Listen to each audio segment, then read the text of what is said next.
Bonjour, aujourd'hui on se penche sur les lectures du premier dimanche de l'Avent. Des textes qui nous parlent d'attente, de vigilance. C'est un ensemble de textes qui est assez fascinant, mais on peut vite s'y perdre. On a l'impression de faire un peu le grand écart. C'est exactement ça. Il y a comme une rupture de ton. On commence avec la vision grandiose d'Isaïe, ce monde de paix, Oui, les épées transformées en socs de charrue. voilà. Et on finit sur l'évangile de Matthieu avec un avertissement qui est presque brutal. L'un sera pris, l'autre laissé. C'est ça. Comment aider l'auditeur à faire le pont entre les deux sans qu'il ait l'impression de changer de sujet? C'est une excellente question. Parce que c'est précisément là que ça peut coincer. Le lien, il n'est pas, disons, évident du premier coup. Non. Pour éviter ça, on pourrait peut-être imaginer de ne plus présenter ces textes comme 4 étapes séparées, mais plutôt comme un seul et même itinéraire. Un itinéraire. Oui, il faudrait tisser un fil rouge, un vrai parcours qui guide l'auditeur du point A au point D. J'aime beaucoup cette idée d'itinéraire. On ne subirait plus la séquence, on la comprendrait. Et quel serait le point de départ, laisse? Eh bien, et si, paradoxalement, on commençait par la fin? On pourrait dire que la lecture d'Isaïe, ce n'est pas le début, mais la destination. La destination. Oui, c'est la promesse de paix vers laquelle on est tous en marche. C'est l'horizon. D'accord, la destination, la promesse, ça change tout. Alors, dans ce cas, le psaume, il devient quoi? Ah ben, il n'est plus juste un interlude poétique. Si Isaïe est la destination, alors le psaume, c'est la joie du voyageur qui se met en route. Quelle joie quand on m'a dit « Nous irons à la maison du Seigneur ». Exactement. Ce n'est plus une simple phrase. C'est le chant de celui qui voit la destination au loin et qui est plein d'allant. C'est l'émotion du pèlerin. D'accord, destination et joie du départ. Mais il faut bien se mettre en route. Et on est souvent un peu immobile. C'est là que Romain intervient, j'imagine. C'est exactement son rôle. Saint Paul, il sonne le réveil. C'est le moment où l'on se secoue. L'heure est déjà venue de sortir de votre sommeil. Voilà. Ça devient l'impulsion pour commencer le voyage.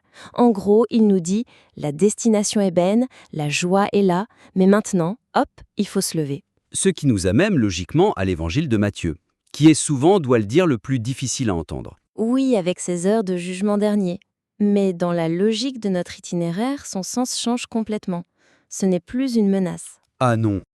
Non, ça devient la méthode du voyageur et un rappel d'urgence. Tenez-vous donc prêt. Ce n'est plus un avertissement pour faire peur, mais un conseil pratique. C'est le guide de montagne qui dirait « La vue est magnifique, mais la météo change vite, alors restez concentrés. Donc cette image un peu effrayante, l'un sera pris, l'autre laissé, ce serait juste une illustration de la différence entre celui qui est attentif et celui qui ne l'est pas. » C'est ça. La menace se transforme en instruction. Et tout à coup, l'ensemble devient une symphonie cohérente en 4 mouvements. J'aime beaucoup cette idée. Mais pour voyager, il faut être vigilant. Et là, on touche à un deuxième point, le message sur la vigilance. Oui, Les exemples de l'Évangile, les gens qui mangeaient et buvaient, ou ceux de Saint Paul, les orgies, la jalousie, ça peut nous sembler un peu daté. c'est le défi. Le fond du comportement humain ne change pas, mais les formes si. Pour nous, aujourd'hui, le voleur qui perce le mur, c'est une image forte. Mais les murs de notre attention sont percés par des choses bien plus subtiles. C'est tellement vrai. Alors comment on transpose ça sans le trahir? Comment on parle du déluge à quelqu'un qui gère son flux de notifications? En trouvant des équivalents modernes qui nous parlent. Prenons ces gens qui ne se sont doutés de rien. Oui, Aujourd'hui, qui sont-ils? C'est peut-être nous quand on est absorbé par le scrolling infini sur nos écrans. ah oui, c'est très parlant ça. C'est une forme d'anesthésie de la conscience. On est occupé, on consomme de l'info, mais on n'est pas vraiment éveillé. C'est une sorte de sommeil moderne. Le déluge, du coup, ce n'est plus une catastrophe extérieure, c'est peut-être une crise personnelle, une rupture qu'on n'a pas vu venir parce qu'on regardait ailleurs. Précisément. Et c'est la même logique pour les œuvres des ténèbres de Saint Paul. D'accord. Si on s'arrête à sa liste, bon, on peut se sentir peu concerné. Mais si on actualise, les ténèbres aujourd'hui, ce serait quoi? L'apathie, le cynisme, la polarisation? Et dans ce cas, les armes de la lumière qu'il nous demande de revêtir, elles changent aussi de nature. Absolument.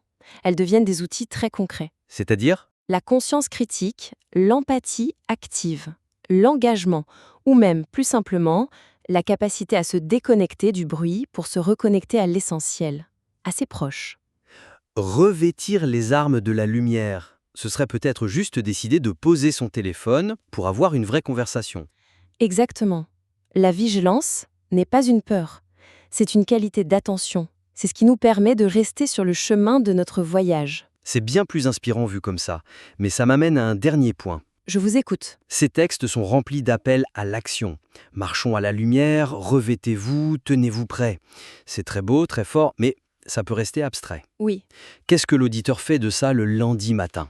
Comment on passe du concept à la pratique? Vous mettez le doigt sur le risque final, que l'auditeur reparte avec une belle idée, mais sans rien de concret pour sa semaine. Ces exhortations, si on ne les traduit pas, elles flottent un peu au-dessus du réel. Il faudrait donc fusionner tous ces appels en une seule invitation. Un défi tangible. C'est ça. Au lieu de laisser l'auditeur avec 3 ou 4 grandes résolutions, on pourrait conclure en posant 1 ou 2 questions très directes. Du genre? On pourrait se brancher sur ce qu'on vient de dire. Par exemple, cette semaine, quelle est la distraction principale, mon scrolling à moi, auquel je vais renoncer ne serait-ce que 15 minutes par jour pour être plus présent?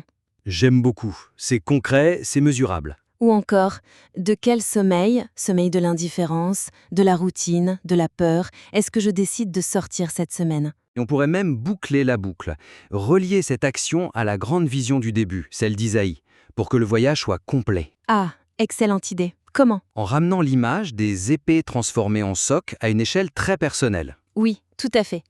On pourrait poser la question comme ça.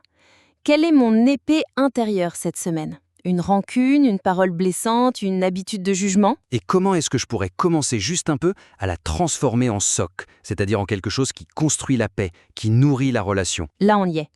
La grande vision eschatologique devient un exercice pratique pour la semaine. Ce n'est plus changer le monde, c'est commencer par forger un seul outil de paix à partir de sa propre colère. C'est à la fois humble et incroyablement puissant. Et ça donne une clé très concrète pour commencer l'avant de manière active, pas passive. Parfait.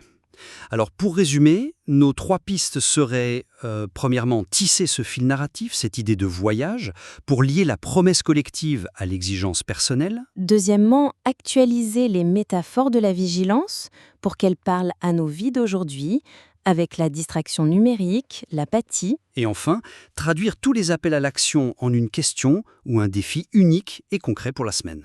Comme transformer sa propre épée intérieure. C'est exactement ça. On offre non seulement une meilleure compréhension, mais un véritable outil pour commencer le chemin. Nous serions d'ailleurs ravis d'examiner une version révisée si vous décidez d'explorer ces pistes.